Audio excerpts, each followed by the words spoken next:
Y en esta hora, oh Dios eterno, en el nombre de Jesús te rogamos que nos ministres, que nos hables, que nos enseñes tu santa y bendita palabra, que nosotros podamos asimilarla, captar el mensaje, recibirlo de una manera total, Señor, para que pueda ser sembrado en cada corazón y que todos demos fruto abundante para la gloria tuya, de acuerdo a como tú esperas, Dios.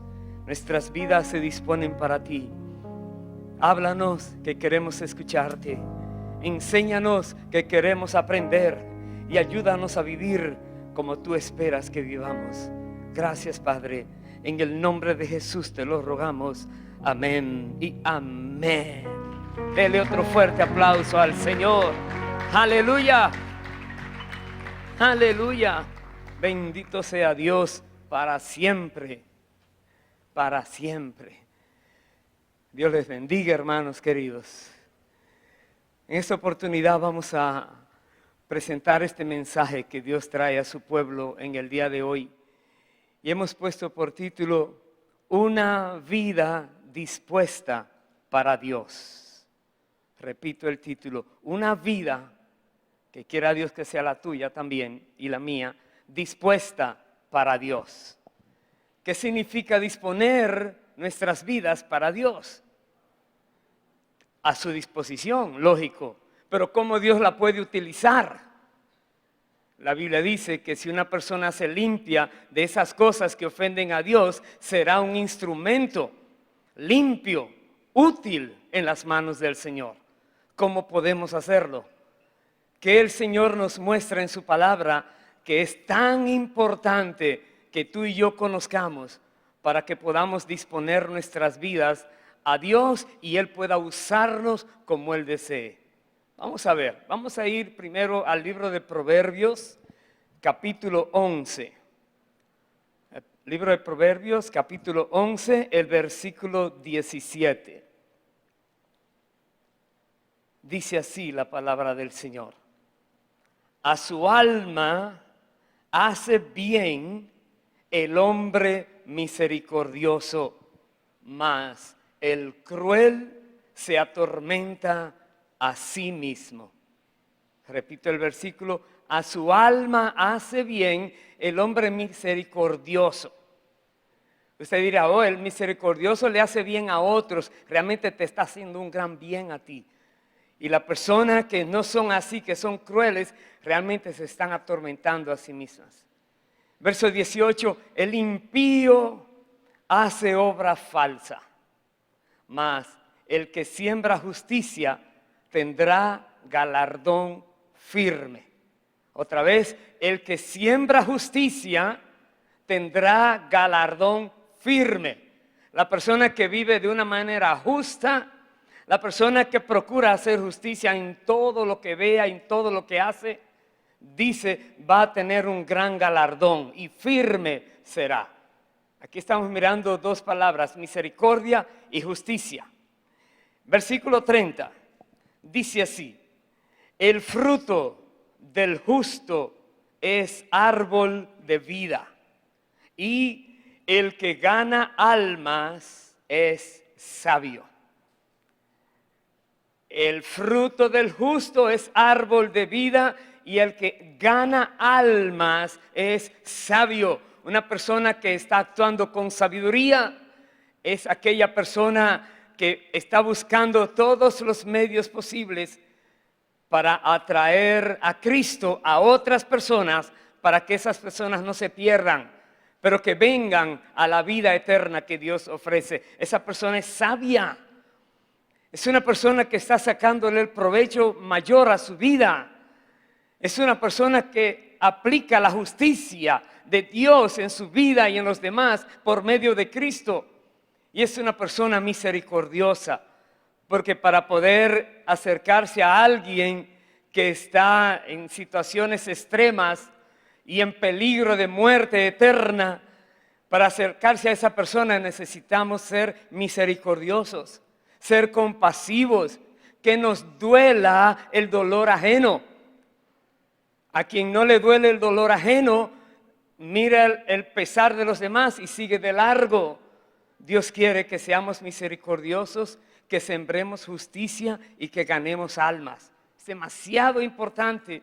Si queremos disponer nuestras vidas a Dios, debemos reconocer que estos son valores que Dios dice es necesario tener. Voy a ir al Evangelio de Juan, acompáñenme allí por favor. Capítulo 4, veamos en la historia de Jesucristo cuando se encuentra con la mujer de Samaria, la samaritana, y tiene un diálogo con ella. Primero que todo, la Biblia dice que le era necesario a Jesús ir a Samaria. Jesús era dirigido por el Padre en todo momento y el Padre aquí le había dado la orden, tiene que ir a Samaria.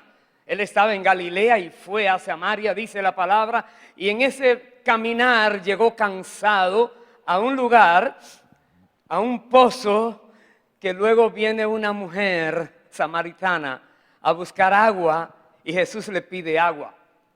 Usted conoce la historia, lo más probable que sí. Le pide agua, la mujer se sorprende. ¿Cómo tú siendo judío me pides agua a mí que soy samaritana? Si judíos y samaritanos no se tratan.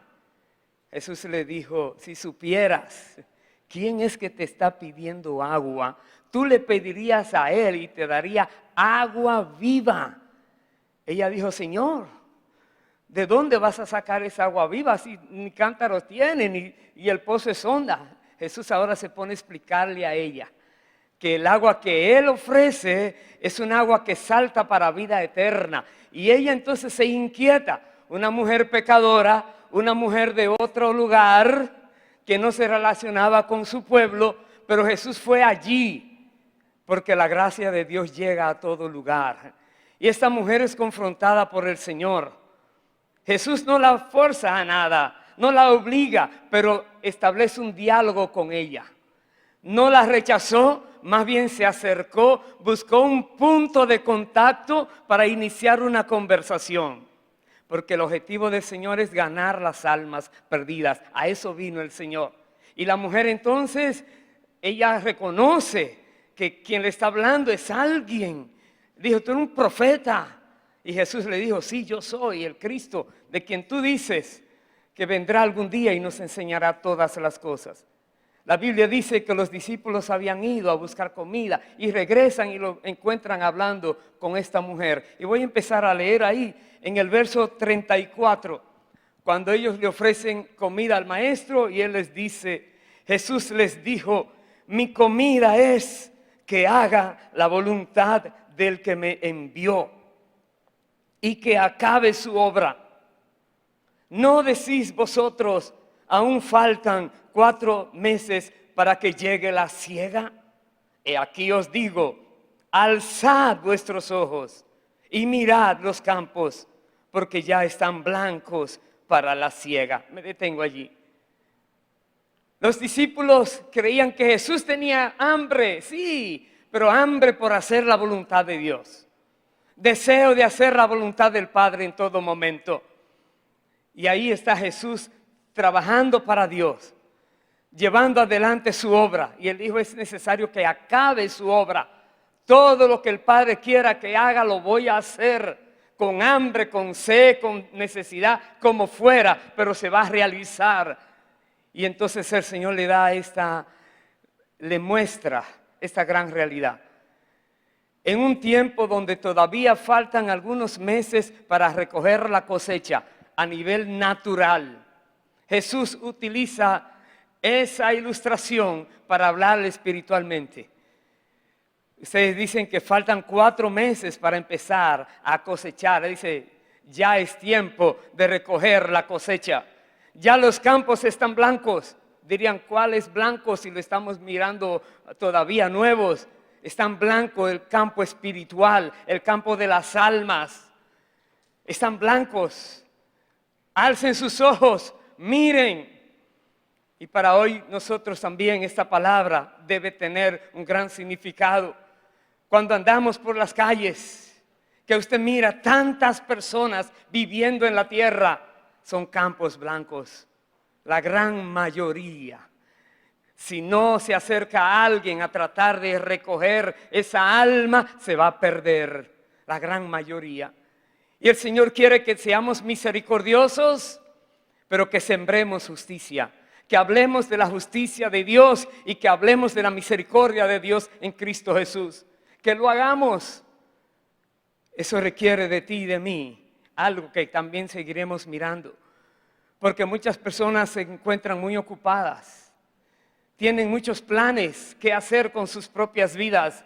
Hay muchas cosas que quisieran lograr en el poquito tiempo que tienen productivo, y esos planes los tienen en primer lugar. Y cuando Dios les dice, quiero usar tu vida, inmediatamente empiezan las excusas. No tengo tiempo, no tengo la capacidad, no soy bueno para eso, etc. Y realmente la excusa es porque no quieren dejar lo que están haciendo. Jesús aquí le dice a sus discípulos más, el verso 36, el que ciega recibe salario y recoge fruto para vida eterna, para que el que siembra goce juntamente con el que ciega. Recibe salario, dice aquí, recoge fruto para vida eterna. Está hablando a nivel espiritual. Ese fruto, que es la salvación de esas almas, llegará hasta la vida eterna. Y ese salario que has recibido también tendrá una duración eterna en los cielos. Sabio el que gana almas, dice la palabra. Es mejor que cualquier otra cosa que uno pudiera hacer. Dice el verso 37, porque en esto es verdadero el dicho. Uno es el que siembra y otro el que ciega. Yo os he enviado a cegar lo que vosotros no labrasteis. Otros labraron y vosotros habéis entrado en sus labores. Jesús nos está mandando a nosotros, en este caso a sus discípulos, que se habían dedicado a seguir al Maestro, a aprender del Maestro y a obedecer al Maestro. Jesús les dice, yo los he enviado a que cosechen. Otro sembró, ahora ustedes cosechen. No somos los primeros que estamos hablando del cristianismo en la tierra. Muchos otros ya pasaron antes que nosotros. Muchos han sembrado. Muchas personas ya han escuchado demasiadas cosas de Dios y todavía no han dado el paso de fe para cambiar sus vidas. Están listas para la siega, pero espera de personas ahora que estén al servicio de Dios, dispuestas para Dios. Personas que estén de acuerdo a como Dios dice que debemos estar para podernos utilizar. ¿Será que tu vida se dispondrá para Dios? Si ya está dispuesta, qué bueno. Pero si todavía falta algo o estás a medias, yo te digo, hermano, hermana, no hay nada que se compare a esta gran labor que Dios ha dejado a su pueblo. Salvar las almas, mirar con compasión a los perdidos, buscar manera de entablar conversaciones, no para cualquier tema, sino conversaciones sabias dirigidas al tema de la salvación. Mire cómo Jesús utilizó pidiéndole agua a una mujer samaritana y allí llegó entonces a una gran cosecha de almas con los samaritanos también. Más adelante en el capítulo 12, vea por favor lo que sigue diciendo Jesús. Capítulo 12, versículo 20. Ya aquí, en este pasaje, la Biblia dice que Jesús ha entrado a Jerusalén aquel domingo que le llamamos Domingo de Ramos. Ya está en la última semana de su ministerio terrenal. Y dice aquí entonces, Juan 12, verso 20, había ciertos griegos entre los que habían subido a adorar en la fiesta. Estos, pues, se acercaron a Felipe, que era de Betsaida, de Galilea, y le rogaron, diciendo, Señor, quisiéramos ver a Jesús. Felipe fue y se lo dijo a Andrés.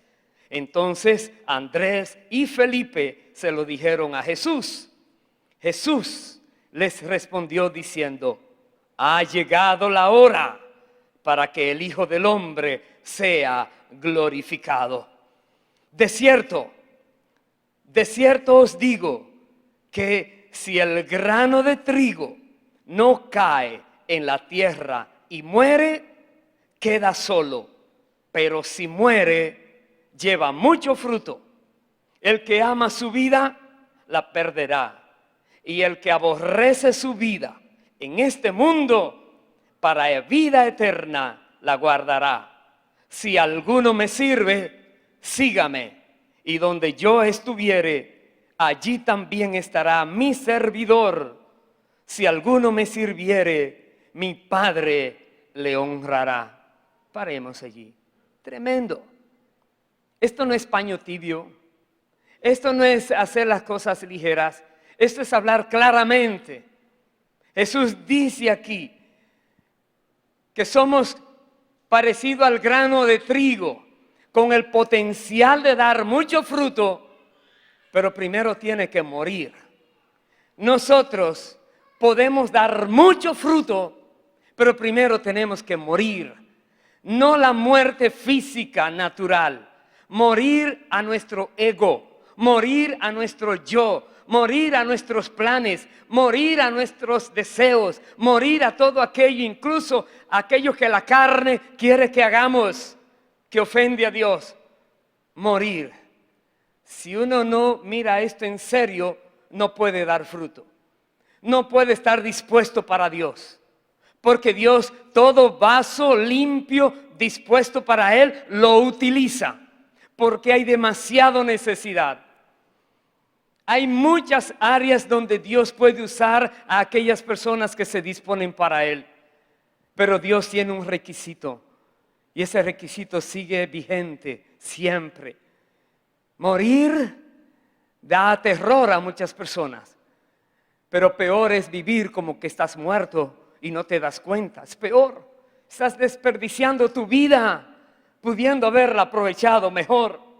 Jesús dice aquí: el que ama su vida la perderá, y el que aborrece su vida para vida eterna la guardará. El que ama su vida, que se cree que todo lo que quiere lo va a tener, todo lo que desea hacer lo va a hacer, etcétera, la va a perder. Y Cristo vino a salvar las almas. No quiere que nos perdamos, pero aquí tenemos que tomar decisiones. Nosotros hemos visto que el que le sirve le va a seguir y estará donde Él esté. Tú vas a andar en compañía de Jesús, siguiendo a Jesús, porque estás sirviendo a Jesús. Todo lo que hagas en tu vida es como que Jesús va contigo, tú vas con Él, el Espíritu Santo te va dirigiendo qué quieres que hagas y tú lo vas a hacer. Y qué gloria, porque estás caminando en la tierra acompañado del Altísimo Dios, del Todopoderoso, y te dice: tranquilo, tranquila, yo estoy contigo. Y te sientes protegido, protegida por Dios, y no hay nada que no puedas hacer, porque Dios usa los vasos que se disponen para Él, y Él se glorifica de gran manera. ¿Quieres que Dios te utilice? ¿Quieres que tu vida tenga un sentido mayor de lo que pudiste imaginar? Aquí está la clave. Disponte para Dios. Disponte a servirlo con todo tu corazón, porque cualquier poquito de tu corazón que no le das a Dios es porque se lo estás dejando en las manos del enemigo.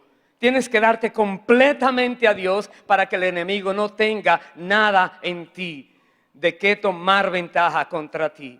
Seamos cuidadosos, hermanos queridos. Vamos a ver lo que nos dice la palabra ahora sobre Pablo. Que Pablo comprendió muy bien el llamado de Dios.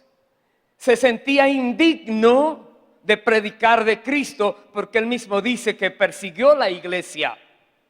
Él mismo dice que iba detrás de aquellos que se llamaban creyentes, cristianos.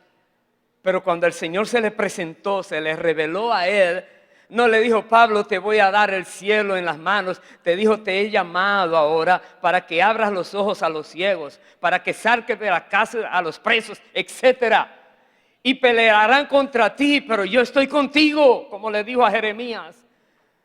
Y así hizo Pablo y empezó a predicar del Señor. Voy a ir al libro de Romanos, capítulo 6. Acompáñenme allí, por favor. Romanos 6, el versículo 12. Pablo nos dice a nosotros, Dios lo manda a escribir estas cosas también, para que dé testimonio a nuestras vidas, de que si estamos en Cristo y estamos muertos para las cosas de este mundo, estamos vivos para Dios, en las manos del Señor, para dar fruto, fruto abundante. Y dice aquí el verso 12, Romanos 6, 12, no reine pues el pecado en vuestro cuerpo mortal, de modo que lo obedezcáis en sus concupiscencias, ni tampoco presentéis vuestros miembros al pecado como instrumentos de iniquidad, sino presentaos vosotros mismos a Dios como vivos de entre los muertos, y vuestros miembros a Dios como instrumentos de justicia, porque el pecado no se enseñoreará de vosotros, pues no estáis bajo la ley, sino bajo la gracia. En otras palabras, las personas que reconocen que tienen que tomar la decisión de morir para poder vivir en Cristo, para poder hacer la obra del Señor, ser como ese grano de trigo que se da a que muera para entonces dar el fruto que Dios espera. Dice aquí, el pecado no tiene poder en ti. Ya tomaste la decisión. Él no puede dominarte. El pecado no se enseñoreará de ti como lo hacía antes, que te sentías débil cuando venía esa tentación y no podías más que ceder ante ella. Ya no. El Señor dice, el pecado no se enseñoreará más de ti. Ya tomaste la decisión, ya Cristo está en ti. El que está en ti es más poderoso que el que está en el mundo. Tú puedes resistir. Por eso nosotros podemos seguir adelante. Aleluya. Aleluya. Pero ¿qué debemos hacer? Ya no presentar nuestro cuerpo, los miembros del cuerpo, como instrumentos de iniquidad para hacer lo malo, sino de justicia para hacer lo bueno.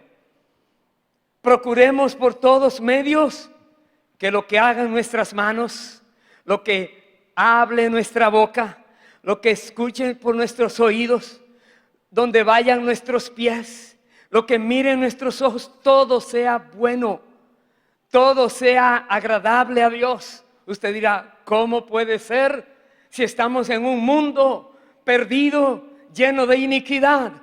¿Cómo no vamos a ver lo inicuo? ¿Cómo no vamos a escuchar lo que no conviene? Etcétera. Depende de ti. Si tú tienes dominio propio, si tienes al Espíritu Santo, Él dijo en su palabra que Dios no te ha dado espíritu de cobardía, sino de ¿qué? De poder, de amor y de dominio propio. Tú lo tienes. Tú lo tienes. Ponlo en práctica. Ponlo en práctica. Estás oyendo una de esas canciones rarísimas que tratan de penetrar a lo profundo de cada vida. Comienza a cantarle al Señor. Comienza a adorar al Señor. Comienza a declarar cosas para Dios. Puedes, donde quiera que estés, que digan lo que quieran decir de ti. Tú contrólate. No dejes que el enemigo ahora use esos medios para llevarte por un camino equivocado. El pecado no podrá contigo. Tu cuerpo es dedicado a Dios, dispuesto para Dios. Eso quiere el Señor. Dice el versículo 15. ¿Qué pues? ¿Pecaremos porque no estamos bajo la ley, sino bajo la gracia? En ninguna manera. ¿No sabéis que si os sometéis a alguien como esclavos para obedecerle, sois esclavos de aquel a quien obedecéis, sea del pecado para muerte o sea de la obediencia para justicia? Usted se dio cuenta aquí que la tentación viene, pero tú tienes que tomar la decisión: ¿le vas a obedecer o le vas a desobedecer? Allí está la tentación, pero no te puede forzar, pero tú tienes que decidir. Si le obedeces a la tentación, te estás convirtiendo en esclavo del pecado. Pero ahora, si rechazas obedecerle, le vas a obedecer a Dios, que te dice: no hagas eso, no hagas aquello, haz esto de esta manera. Le obedeces a Dios, entonces eres instrumento de justicia y estarás sembrando justicia. Y esa siembra tendrá fruto eterno. Dice la palabra, dice el verso 17: pero gracias a Dios que aunque erais esclavos del pecado, habéis obedecido de corazón a aquella forma de doctrina a la cual fuisteis entregados, y libertados del pecado, vinisteis a ser siervos de la justicia. Dios quiere que tú y yo seamos siervos de la justicia. La palabra siervo habla de servicio. Servicio habla de esclavitud. Esclavitud habla de sometimiento a la voluntad de alguien. En este caso, nos sometemos a la voluntad de Dios. Y la voluntad de Dios es buena, es agradable, es perfecta. Dios no hace nada inicuo, no hay iniquidad en Él, no hay obra mala en Él. Todo lo que hace es perfecto. Nos sometemos a Él. Eso quiere el Señor. Que nosotros ahora nos volvamos siervos, servidores, esclavos, si así sería propicio llamarlo, en el sentido de que ya no vivo yo, Cristo vive en mí. Ya no me gobierno yo, Dios me gobierna. Ya no se hace lo que yo diga, se hace lo que Dios diga, etc. Es una decisión que hay que mantener firme toda la vida. Aleluya. Y aún el hablar estas cosas ofende a muchos que se llaman creyentes, porque se sienten redargüidos. Dicen: no, no es por obra, no, yo no tengo que hacer. ¿Cómo que no? Dios está buscando siervos que se dispongan para Él, como Él dice, no como diga el hombre. Dios es que establece las normas y nosotros debemos conocerlas, aceptarlas y obedecerlas, para que Dios entonces apruebe lo que hagamos. Démonos cuenta, hermanos queridos, Dios está buscando en la tierra personas que quieran ser como ese granito de trigo que es sembrado, que se deje que Dios obre en él para que produzca el fruto que Dios espera. Vaya por favor ahora a 1 Corintios, capítulo 9.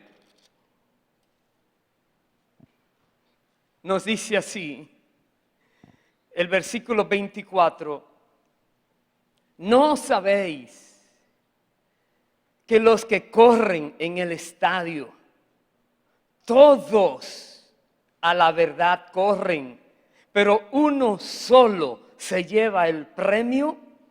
Corred de tal manera que lo obtengáis. ¿Oyó bien? No todo el que dice Señor, Señor, entrará al reino de los cielos, dijo el Señor. No todo aquel que está obrando, está haciéndolo para el Señor. No todo. Usted dirá: ¿y cómo yo sé que lo estoy haciendo? Dios dará testimonio. Una y otra vez te lo confirmará. Pero si estás haciendo algo que contradice la palabra, déjame decirte, uno de los dos está equivocado. Y la palabra nunca se equivoca, solo queda alguien más. ¿Quién será? Tenemos que ajustarnos a la palabra. Como Dios dice, tenemos que así aceptarlo. Todos están corriendo en una competencia olímpica, ¿verdad? Pero uno solo se lleva el premio. Y aquí Pablo nos dice que corramos nosotros como que lo vamos a obtener.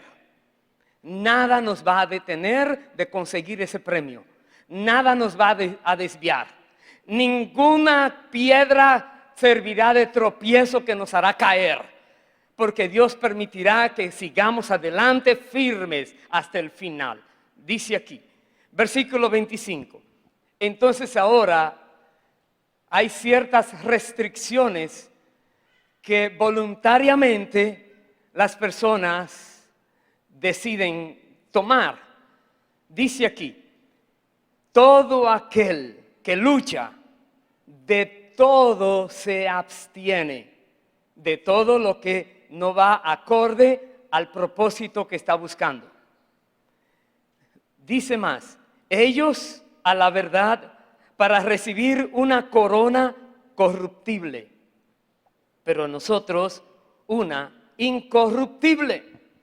Así que yo, como de esta manera corro, no como a la aventura, de esta manera peleo, no como quien golpea el aire, sino que golpeo mi cuerpo y lo pongo en servidumbre, no sea que habiendo sido heraldo para otros, yo mismo venga a ser eliminado. Pablo habla muy claramente de que él se esforzaba al máximo para poder hacer la obra de Dios. Y Pablo tenía la dirección de Dios, el Espíritu Santo, obedecía en todo al Señor, Dios les respaldaba grandemente, pero decía, yo no me descuido. No vaya a ser que al final quede descalificado, porque es al final que uno llega a la meta. Nadie puede decir, oh, corrió muy bien en la carrera de 100 metros, los primeros 70 metros, y no llegó, otro le ganó. Pablo tiene el fin en cuenta siempre. Y nosotros debiéramos también tenerlo. ¿Por qué? Porque nadie sabe cuándo viene el Señor por nosotros. Porque nadie sabe cuándo será el tiempo de partida de cada uno de nosotros. Y debemos mirar cada día, el día de hoy, como el que Dios nos da para hacer lo que debemos hacer. Dirás, mañana, pasado, el año que viene, ¿quién te lo asegura? Nadie. Si Dios nos da vida, viviremos. Pero hagamos con el hoy lo que podemos hacer. Entonces, aquí vemos, hermanos queridos, que debemos cada momento vivir alertas, porque el enemigo tratará siempre de poner tropiezos para que no lleguemos al final. Voy a ir a 2 de Corintios, capítulo 4. Pablo nos sigue diciendo allí, el versículo 16, porque en esa lucha, recuerde que es una carrera predicando la palabra, es una carrera recibiendo cosas malas de los incrédulos. La carrera es por la salvación de las almas, es un trabajo intenso.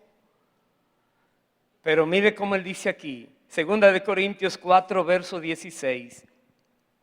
Por tanto, no desmayamos. Antes, aunque nuestro hombre exterior, se va desgastando, el interior, no obstante, se renueva de día en día. ¿Puedes verlo? Sí, el trabajo muchas veces es arduo, intenso y hasta peligroso. Sí, es cierto. Y te vas desgastando y las fuerzas se van como que terminando, porque la edad tiene efecto. Pero interiormente cada día eres más nuevo, más nueva. Interiormente estás más vivo que ayer. Interiormente tienes más fuerzas que ayer. Interiormente conoces más que ayer, etc.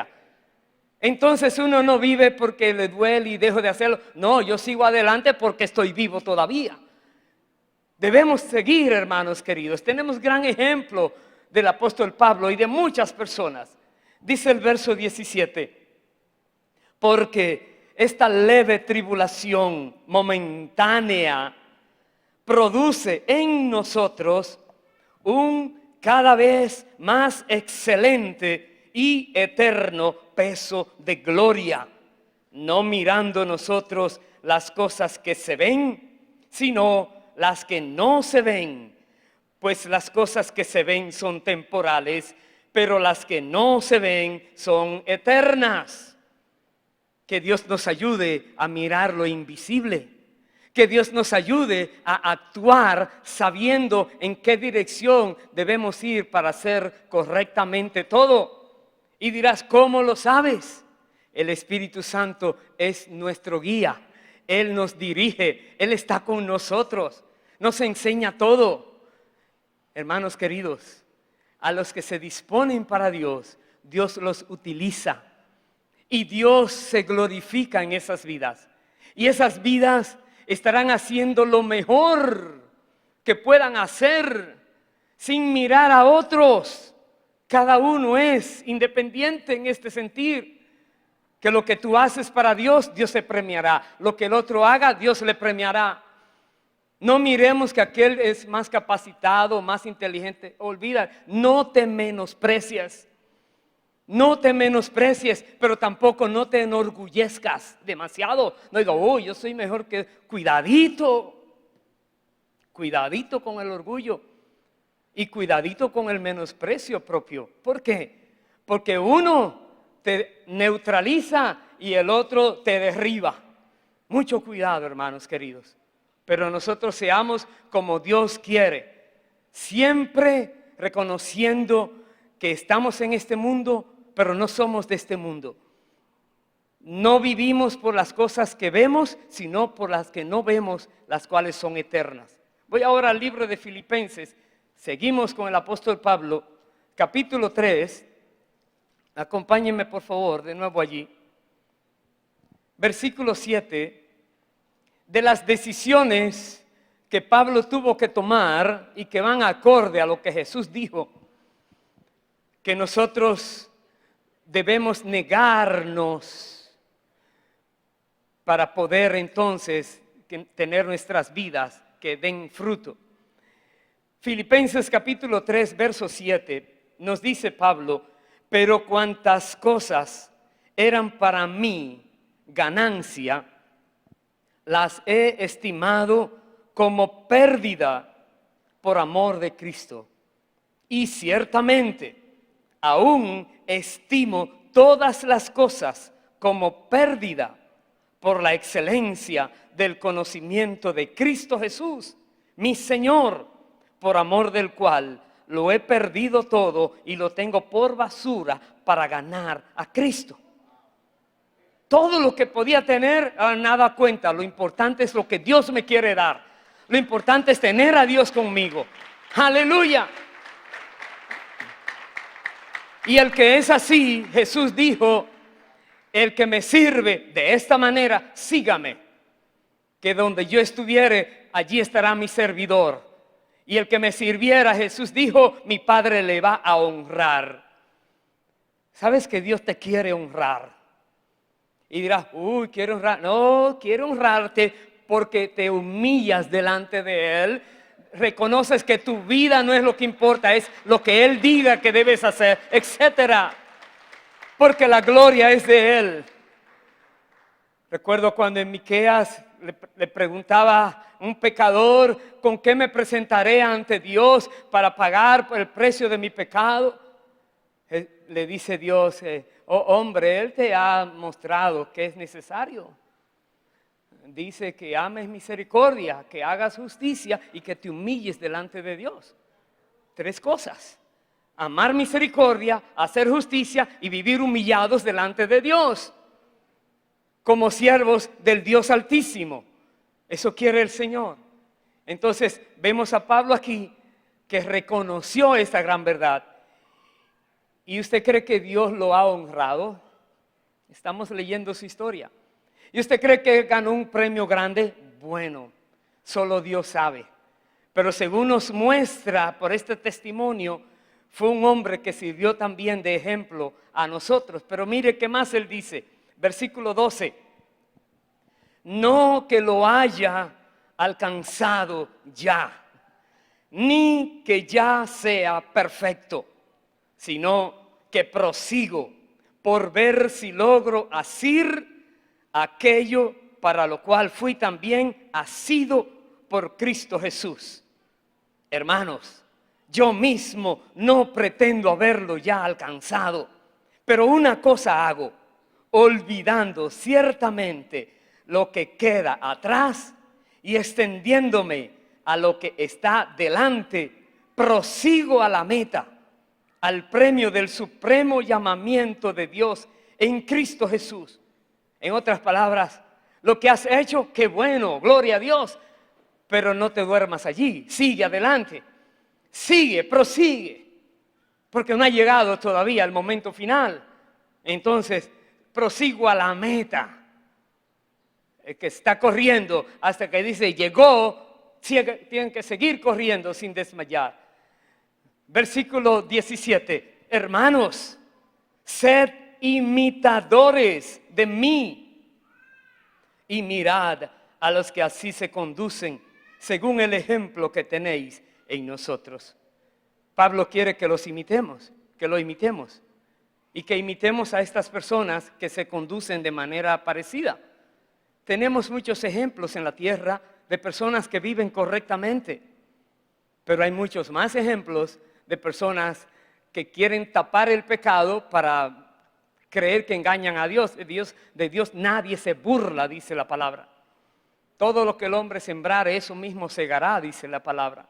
Pero hay muchas personas que viven correctamente. Miremos a ellos, pero sobre todo mirémonos a nosotros, cómo éramos y cómo Dios quiere que seamos. ¿Qué debemos hacer? ¿Qué debemos entregar? ¿Cómo debemos disponer nuestras vidas a Dios? El Señor que nos guíe. Voy a terminar en el libro de Hebreos. Acompáñenme por favor, capítulo 12. Hebreos capítulo 12. Versículo 1. Nos dice así: por tanto, nosotros también, teniendo en derredor nuestro tan grande nube de testigos. Sí, no solamente Pablo, pero hay muchos testigos, y Hebreos 11 da una lista de grandes personas que por la fe se mantuvieron firmes. Esa grande nube de testigos, despojémonos de todo peso y del pecado que nos asedia, y corramos con paciencia la carrera que tenemos por delante, poniendo o puestos los ojos en Jesús, el autor y consumador de la fe, el cual por el gozo puesto delante de él sufrió la cruz, menospreciando el oprobio, y se sentó a la diestra del trono de Dios. Este es el ejemplo perfecto. Jesucristo es el modelo perfecto. Él es, dice, el autor y consumador de la fe. No lo dijo en teoría, pero en la práctica vivió lo que era la fe verdadera. Él es nuestro ejemplo. Él, teniendo todo, siendo Dios, vino a la tierra, dejó todo, luego se entregó en la manera que padeció, siendo rico se hizo pobre, para que por medio de su pobreza muchos fueran enriquecidos, dice la palabra, y no enriquecidos en dinero, enriquecidos espiritualmente, en fe y en poder. Pero hoy está sentado a la diestra del trono del Padre. Pongamos nuestros ojos en Él. Cuando veamos que algo sucede demasiado duro, dice, Padre, ¿cómo puede ser? Mira la cruz, Jesús venció. Cuando te toque luchar, llevar adelante algo, tú dices, esto es demasiado pesado. Recuerda, Jesús no se rindió. Sigue adelante, pon tus ojos en la cruz, que hay esperanza para ti. Y termino lo que dice en el capítulo 13, versículos 20 y 21. Dice la palabra: y el Dios de paz, que resucitó de los muertos a nuestro Señor Jesucristo, el gran pastor de las ovejas, por la sangre del pacto eterno, os haga aptos en toda obra buena, para que hagáis su voluntad, haciendo Él en vosotros lo que es agradable delante de Él por Jesucristo, al cual sea la gloria por los siglos de los siglos. Amén. Aleluya. Bendito sea el Señor.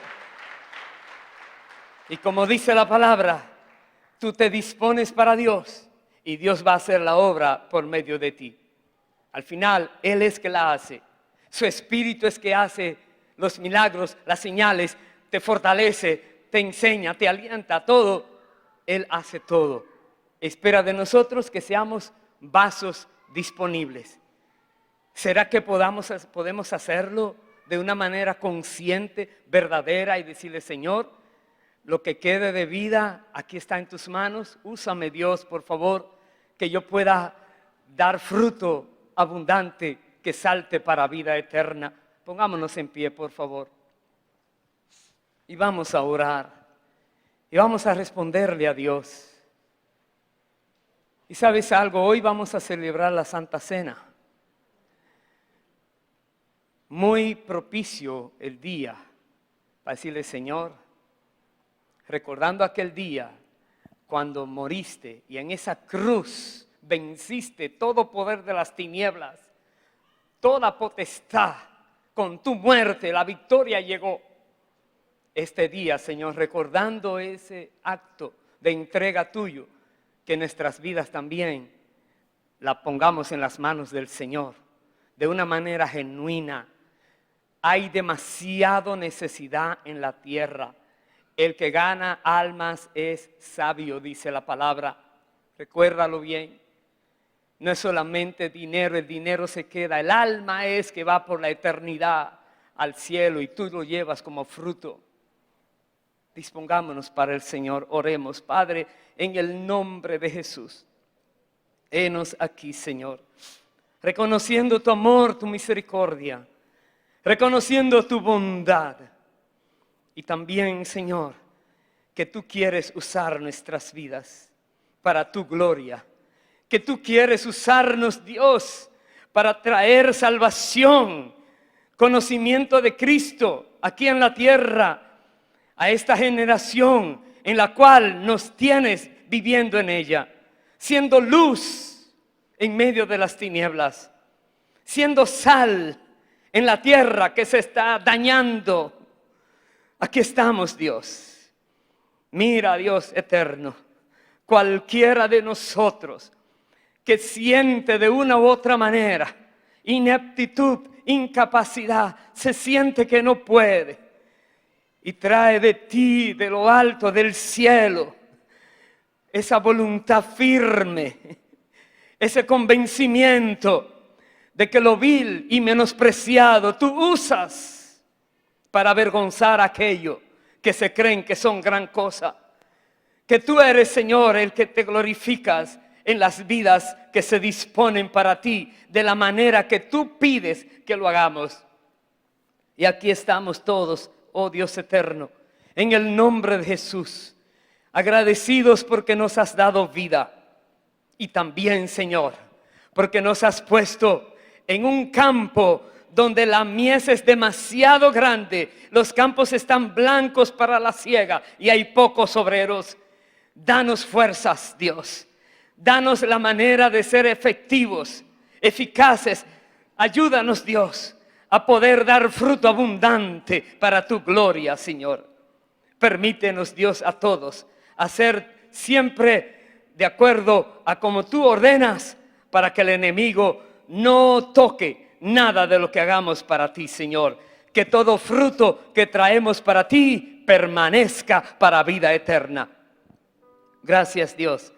Gracias por el privilegio que nos das de poder conocer tu bendita palabra y poderla aplicar en nuestras vidas con la ayuda de tu Espíritu para dar a ti, Señor, todo honor con nuestro diario vivir. Recíbenos, Dios. Recíbenos, Dios, como vasos limpios, dispuestos para ti. En el nombre del Señor Jesucristo. Amén y amén. Bendito sea el Señor. Aleluya.